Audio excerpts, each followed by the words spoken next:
तो बारिश का मौसम आ चुका है और बारिश के साथ ही कुछ चिलगोजों की बेतुकी और झूठी बातें भी कानों में सुनाई दे रही हैं।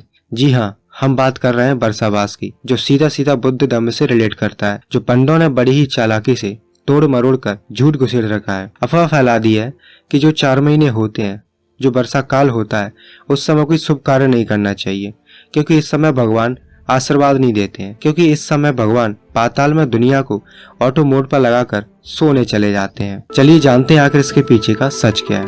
तो मिथ्स एक्सप्लेन की एक और वीडियो में आप सभी का स्वागत है। बौद्ध धर्म में वर्षावास का बहुत ही महत्व है। इसका प्रारंभ बुद्धत्व प्राप्ति के बाद तथागत बुद्ध ने किया। वर्षावास के 3 माह में भिक्खु और भिक्खु संघ बिहार में रहकर बौद्ध धर्म की बारीकियों का अध्ययन मनन करते हैं। आषाढ़ पूर्णिमा के दिन वर्षावास शुरू होता है और अश्विनी पूर्णिमा को समाप्त होता है। बुद्ध के समय काल में सभी भिक्षुओं को आदेश था कि वे धर्म का प्रचार प्रसार करें। वे चारों दिशाओं घूम घूम कर धर्म देशना दिया करते थे। सभी बौद्ध भिक्षु इस काम में लग गए, लेकिन ये काम करते हुए उन्हें कई संकटों का सामना करना पड़ा, खासकर बारिश में। जैसा कि आप सभी लोग जानते हैं कि बारिश में जो रास्ते हुआ करते हैं, जिससे रास्ता न होने की वजह से वे कहीं आ जा नहीं सकते थे। उस समय रास्ते कच्चे ही होते थे, इसलिए रास्ते पर कीचड़ मलबा होने के कारण रास्ते बंद हो जाया करते थे। खासकर बारिश में जहरीले कीड़े मकोड़े, सांप बिच्छू आदि का डर भी बना रहता था। इसलिए उन्होंने तथागत को ये बात बताई, तो बुद्ध ने आदेश दिया कि आषाढ़ पूर्णिमा से अश्विनी पूर्णिमा यानी सावन, भादौ, क्वार तक सभी भिक्षु एक स्थान पर रहें। वे गांव में भिक्षाटन हेतु न जाएं और एक स्थान पर रहकर धम्म का पठन पाठन कर धम्म प्रचार प्रसार करें। आवश्यकता पड़ने पर भिक्षुगण अपने गुरु से अधिकतम 1 सप्ताह का अवकाश लेकर बिहार से बाहर जा सकते हैं और बारिश के मौसम के बाद ही पहले की तरह ही धम्म का प्रचार प्रसार कर सकते हैं।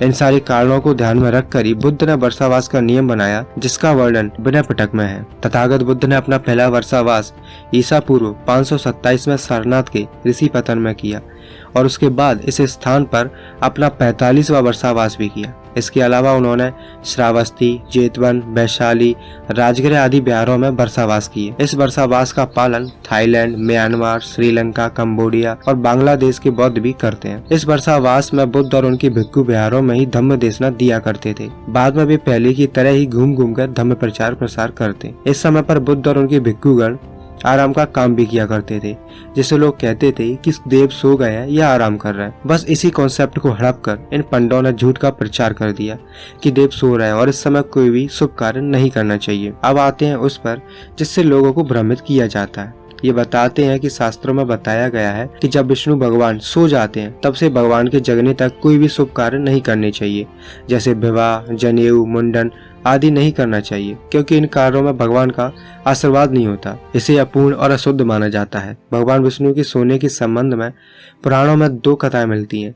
एक कथा के अनुसार भगवान विष्णु का शंखचूड़ नामक असुर से लंबा युद्ध चला और वो थक गए, इसलिए युद्ध के बाद वो सोने चले गए। जबकि एक अलग कथा ये है कि आषाढ़ से लेकर कार्तिक शुक्ल एकादशी तक भगवान राजा बलि को दिए वरदान के कारण पाताल में रहते हैं, इसलिए इन दोनों शुभ काम नहीं करना चाहिए और इसके एवज में ये लोग फोटो भी शेयर करते हैं। इस फोटो को ध्यान से देखिए। देख लिया? अब इस फोटो को देखिए, कुछ सिमिलर लगा? पहली फोटो इन चिलगोजों की बनाई हुई काल्पनिक भगवान की है, जो सेम टू सेम बुद्ध की कॉपी ही है। अब जिसने हमारी मंदिरों का सच वाली वीडियो देखी है तो आप समझ ही गए होंगे, लेकिन फिर भी मैं बता दूं कि जो भी पुराने मंदिर है वो मूलतः बौद्ध विहार, बौद्ध मठ ही है, जिन्हें इन कन खजूरों ने कब्जा कर रखे हैं और लोगों को मूर्ख बना के हराम के पैसे से पेट भर रहे हैं। प्लेलिस्ट की लिंक मैं डिस्क्रिप्शन में दे दूंगा, आप वीडियो को जरूर देखना। खैर, हम अपने टॉपिक पर आते हैं।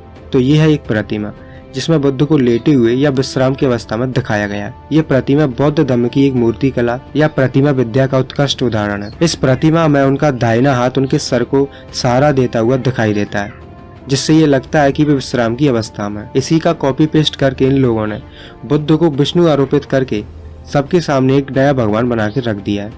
मजे की बात तो ये है कि इनके भगवान भी वर्षा वाले मौसम में ही सोने के लिए जाते हैं और जब जागते हैं तो देवोत्थान त्योहार मनाया जाता है। तर्क के आधार पर आप विश्लेषण कीजिए, क्या बुद्ध विष्णु के अवतार हो सकते थे?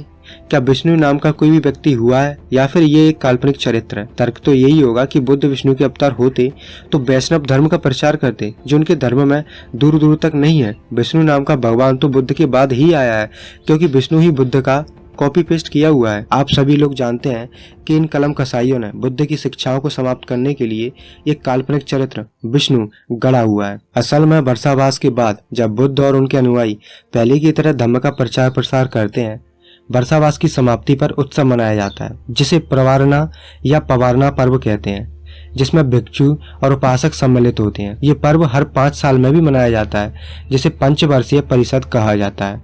इस पंचवर्षीय परिषद पर्व का उल्लेख महावंश, दीपवंश और चीनी यात्रियों की यात्रा विवरण में मिलता है। और जो उनके ये काल्पनिक भगवान है ना, जो सोने चले जाते हैं, कभी पाताल में, कभी हार थक कर, ये सब गपोड़ों की गपोड़ बात है। क्योंकि अगर इनके भगवान सर्वशक्तिमान होते जो सोने चले जाते हैं तो दुनिया चलती कैसे है। सब देवता अगर सो जाते हैं तो गुरु पूर्णिमा, सावन के सोमवार, नाग पंचमी, जन्माष्टमी ये उत्सव कैसे मना रहे हैं। क्या आपका भगवान सब कुछ ऑटोमेटिक मोड पर डालकर चला जाता है क्या? ये कुछ नहीं है, बस दूसरे के इतिहास, उनकी परंपरा को हड़पने का षड्यंत्र मात्र है। और ये सब कुछ इनके बनाए हुए कहानियां हैं जो लोगों में प्रचारित कर लोगों को गुमराह कर रहे हैं ताकि इनके धर्म का धंधा चलता रहे। वैसे उम्मीद है वीडियो में दी हुई जानकारी आपको जरूर अच्छी लगी होगी, तो वीडियो को शेयर करना ना भूलें और अगर चैनल को सब्सक्राइब नहीं किया है तो रेड बटन को ग्रे में जरूर बदल दें। बाकी मिलते हैं किसी और दिन किसी और टॉपिक के साथ।